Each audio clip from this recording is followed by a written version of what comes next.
Hi there, welcome back to Literary Weaponry. Today what we are going to be doing is my February wrap-up. Now, I don't know about you, but February is my least favorite month of the year. It is absolutely miserable. It is cold and has been cold for months. It's windy, it's just dark all the time. And every February I feel really depressed, and that's just how that goes, which is why I haven't posted any videos in a few weeks, because February sucks and I'm really glad it's over. Don't know if that's just me, but here we are anyway. Even despite that, I read more books in February this year than I have any other month ever. And I know I said that in January, because I read 11 books in January, which was way more than I'd ever read before.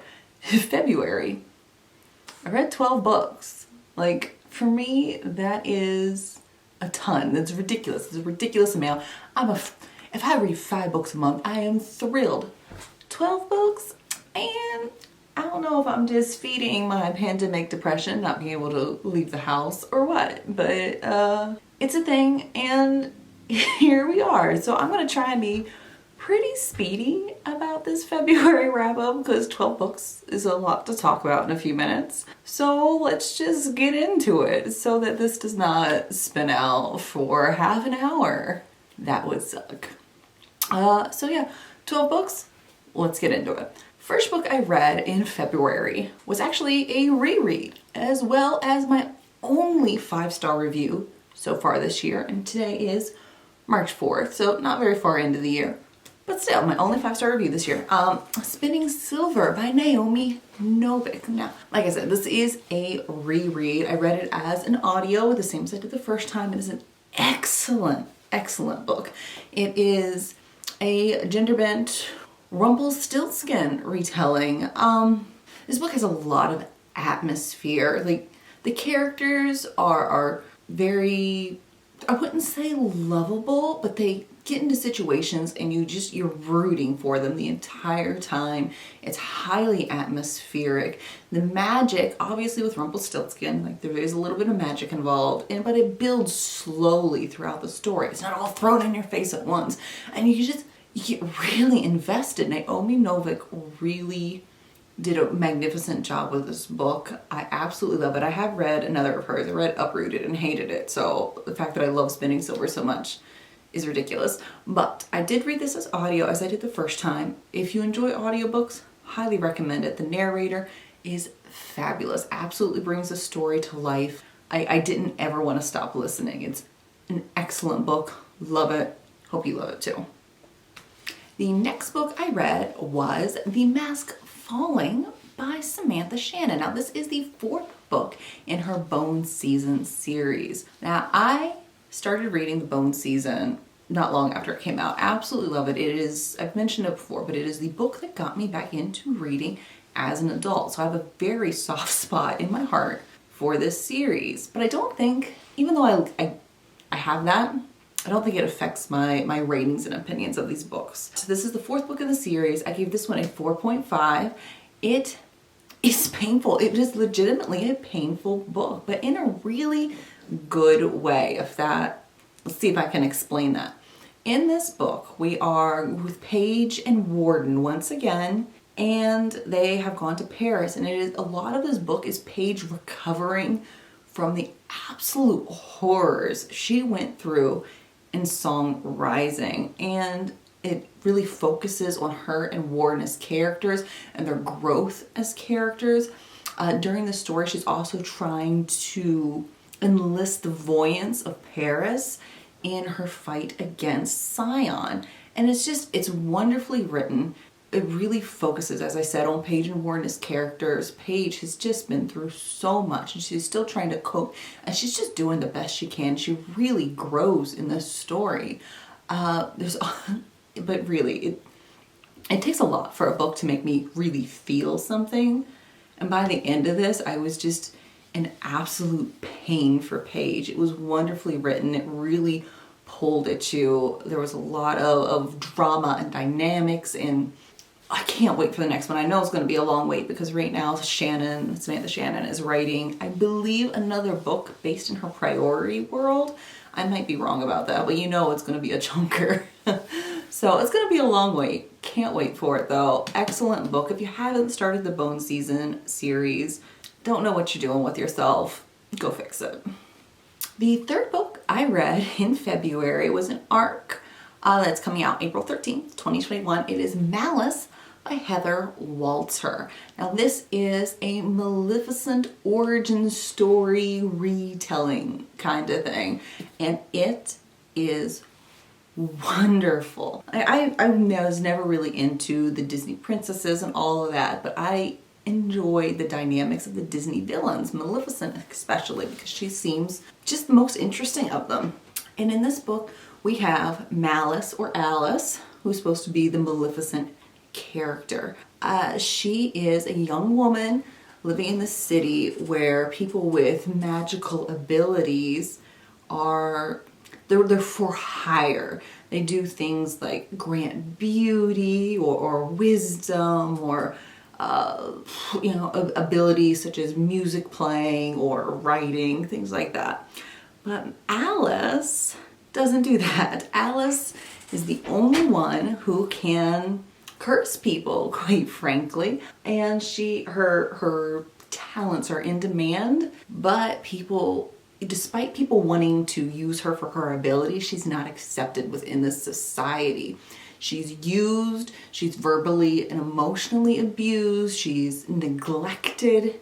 People might come and ask her for her talents, but they will never accept her as a person, as a whole person. They just want her for what she can do and not for who she is. And all Alice wants is, she wants freedom. She wants to live her own life and make her own choices, but she feels stuck in this society and she's trying to find a way out of it. As we all know, things don't end up that great for Maleficent. So the story is her trying to find a better life for herself, and in the end it's her failing at that and her life just getting out of her control and her reactions to her life becoming out of control. And it is really a heartbreaking story because you feel a lot of sympathy for her, and you really want her to have this good life because she really has good intentions and a good heart, but the world doesn't let her be that person. So we all know how that ends up, but it is a magnificent book. As I said, it's Malice by Heather Walter, out on April 13th. Highly recommended. It is an excellent book. Next, we have Queen of Volts, the third book in the Shadow Game by Amanda Foody. Now, the Shadow Game is, I forget the first two titles, that's okay. Ace of Shades, that's what it is. Ace of Shades, something with a blue cover, and then Queen of Volts. Now, I enjoyed Ace of Shades. It wasn't the best. It was okay. The second book, which I don't remember the title of, was magnificent. I really loved it. I very much enjoyed it. The characters really sucked me in. The story sucked me in. I was really rooting for this story. Queen of Volts is absolutely the worst book I read so far. Actually, probably all of 2020 and into 2021. It is the worst book that I have subjected myself to. It is 95% endless dialogue. All the while the characters aren't saying anything of consequence. It is boring, it is dull, there's not a single character to root for. Absolutely hated it. Hated this book. But, my opinion, take it as you will, but I just felt like the story didn't go anywhere. It had absolutely no purpose. It's just a bunch of children running around being idiots, and couldn't stand it. Absolutely hated it. Don't want to read it ever again.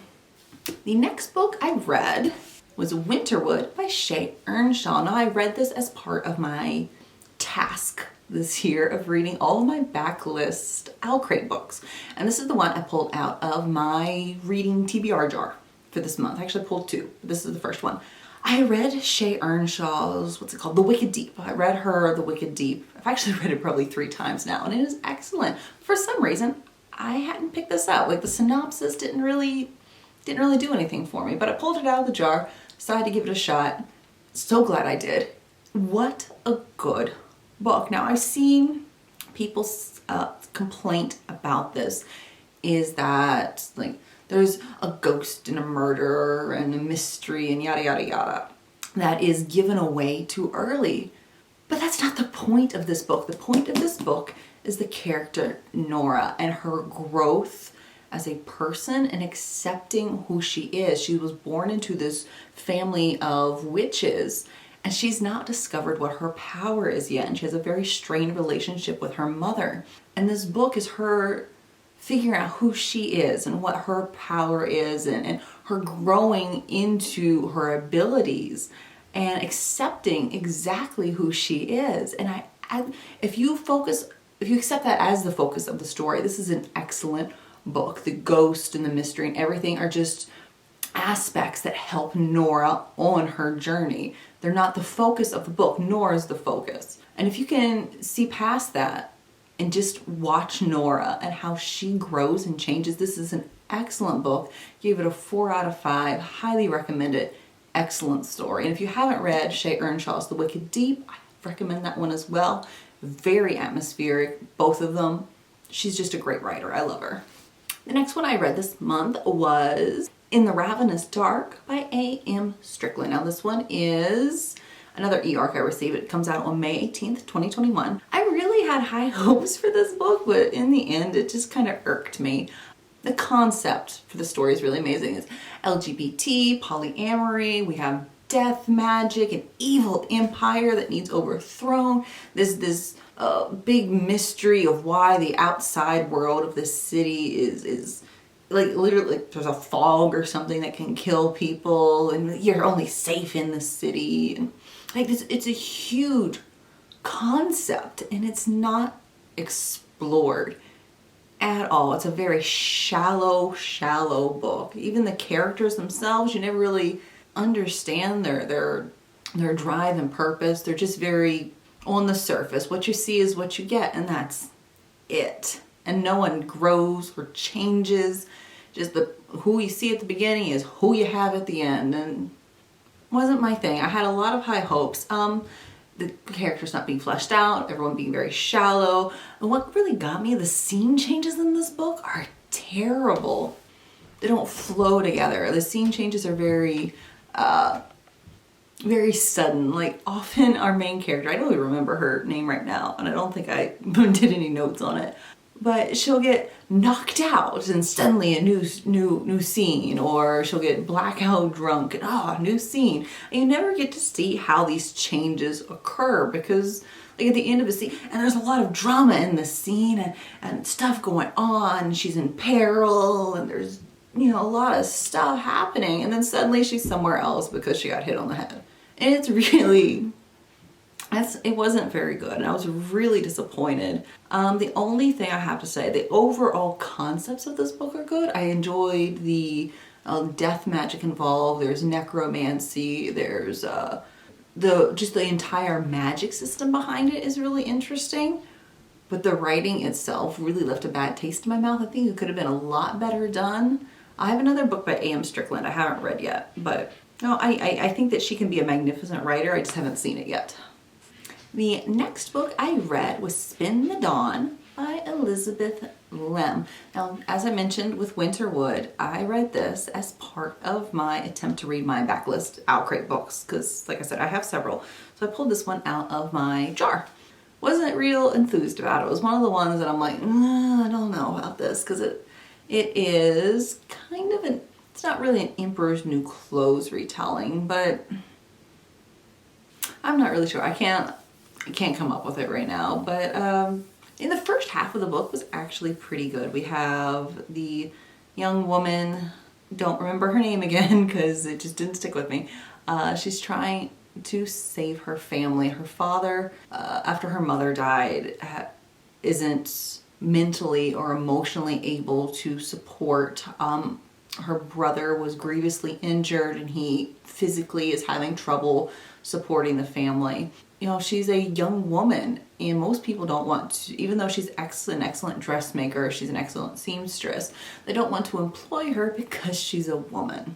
So she dresses as a man. Mulan, that's what I was trying to think of. It's kind of a Mulan-ish thing. So she dresses as a man and goes to the city, the capital city, with the Emperor, and she takes part in a competition to become the Emperor and his fiance's dressmaker. They're seamstress, they're whatever, and there is magic involved in a lot of the clothing making in this. There's an overall magic system in this book in general.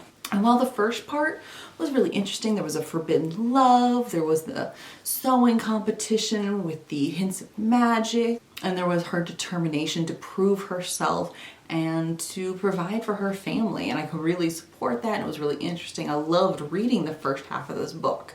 The second half, I could have done completely without. It really just ground to a halt. The forbidden love interest turns out to not be so forbidden after all, and he's really just a big pile of poop, and I don't like him at all. The plot progression is very slow. It didn't even feel like the same book in the second half as the first half. The characters didn't at all act the way that you'd been made to believe that they should act. It didn't feel right. It didn't feel like the same story. The second half moved, like the pacing was really off. I didn't enjoy the second half nearly as much. Overall, I still gave this a 3 out of 5 because the first half was very good, but the second half of the book, not my favorite, but worth a read. Next, we have the behemoth that is A Quart of Silver Flames by Sarah J. Maas. Now, if you're anything like me, you have been waiting on pins and needles for this book since A Quart of Wings and Ruins came out, and then she announced not long afterward that she was going to continue with the series. Of course, A Quart of Frost and Starlight came out in the meantime, but that was terrible, and I like to pretend it doesn't exist. Anyway, obviously, I'm sure you know, A Quart of Silver Flames focuses on the story of Nesta and Cassian, who were my absolute favorite characters in the original trilogy. Cassian is all about his male bravado and weapons, and let's get into this fight first and think about it later. Love that for him. And Nesta is by the end, she was such a damaged character, but she had a lot of fierce inner pride, she had a lot of inner strength, and it has started to really come out in A Quart of Wings and Ruin. And I was looking forward to seeing how that grew in this book, and obviously with Maas there's going to be romance in it, which I was 100% here for, wanted to see that. But all this book really ended up being was a fey fellatio erotica. Yeah, I said it. That's all this was. The plot is absolutely not worth anybody's time. Everything that happens to the characters only happens to push them further together in a romantic aspect. Nothing is of any consequence to the overarching story, even though there's supposed to be a new big bad. Like, I never felt any sense of dread or that it was any kind of danger to it. It was just all convenient plot points to make Nesta and Cassian grow closer together. And it really, by the end, I was so over it. It was just, all it was a bunch of fey dick sucking and this subplot of these damaged girls becoming warriors. And it felt a lot, that part of it felt a lot like more in A Quart of Wings and Ruin, when they decided that she was, spoiler, when they decided that Moore was, oh, she's gay. And it just felt like fan service more than anything actual integral to the story. Just Maas trying to earn points. So that's all that this abused girl power subplot felt like, was her doing fan service and trying to get some points. And didn't feel true, didn't feel right, hated it. I gave this book a 2, and I feel like that was being fairly generous. Really disappointed. And I'm not one of those Maas haters. I loved A Quart of Thorns and Roses. I loved Mist and Fury. All of the Throne of Glass series I've read multiple times. I love it. I love her writing. I enjoy it very much. So for me to not like this book was a huge letdown. Anyway, I'm sure I'll get some flack for that one. After that, huge disappointment. I spent the rest of the month reading things that were meant to be erotica instead of things that were pretending to be something else and ended up being erotica. So I read by Katee Robert. All 4 of my last books of the month were all by Katee Robert. Theirs for the Night, Forever Theirs, Theirs Ever After, which is a trilogy of an MMF romance, which has all the tropes. There's the hidden prince and fighting for his crown and for his kingdom, and his bodyguard who's also somehow part of the royalty. And it's overall, this trilogy was pretty good. I actually really enjoyed it. Well, the first two books, I take that back, the first two books were really good. I gave them both, I think, a 4 out of 5. The third one, Theirs Ever After, took a real turn downhill. Yeah, overall, I gave the entire series a 3 out of 5. It was really entertaining. It was an easy read. It let me have some brainless time, which, you know, I was all here for. It was February. I hate February. It needed some brainless time. And then the last book I read in February was Learn My Lesson by Katee Robert. This is part of her Wicked Villains series, which each book in the series, she takes a different villain, like Hook. And in this one, it was Hades. And I believe the first one was Jafar from Aladdin. But she takes a different of these villains and she puts them into her mythical world of gangsters and villains. And we go from there. And this one was also ended up being an MMF romance, but it was not nearly as good as the Forever Theirs trilogy. It was really a letdown, which frustrates me because I love Hades. I love Hades retellings, I love Hades stories. Absolutely love it. But this was, the MMF was Hades, Meg, and Hercules. And like no, it was erotica, but there's a point where even erotica goes overboard because every single scene, every single conversation ended up with some kind of sexual intercourse. And I was, by the end, I'm like, can't you just talk about your problems for a few minutes without all that? Like, I'm kind of over it. There was supposed to be a plot to this. I believe Meg was being targeted by Hades' old rival Zeus, who is Hercules' dad. You know, it just got lost in translation or something. I don't know. It wasn't, the plot made no sense because anytime the plot tried to further itself, they just got all touchy-feely again with a lot of repeat BDSM scenes, and just kind of over it by the end. I'm like, can something else happen? Can we do something else for a minute? Just anything. I've had enough of the leather and whips for a little bit. That's okay. But overall, it was a really good reading month. Like I said, I read 12 books. I don't think I'm ever going to read that many books in a month again. This is ridiculous. But I've got some books coming up in February I'm really excited for. I'm hoping to read The Helm of Midnight by Marina Lostetter. This is an adult fantasy, kind of a dark fantasy that I got an arc of that I'm really excited for. I also got Hall of Smoke by H.M. Long, which I'm really looking forward to, and Wings of Fury by Emily R. King just came out on March 1st. I was lucky enough to get a signed copy of that I'm going to be reading this month. So hopefully I read more books I love this month, but I doubt it's going to be 12 of them. That's all for my February. I hope you all had a wonderful month. You have anything you want to chat about? You know where to go. You can follow if you feel like it. Whatever makes you happy. And I will see you next time.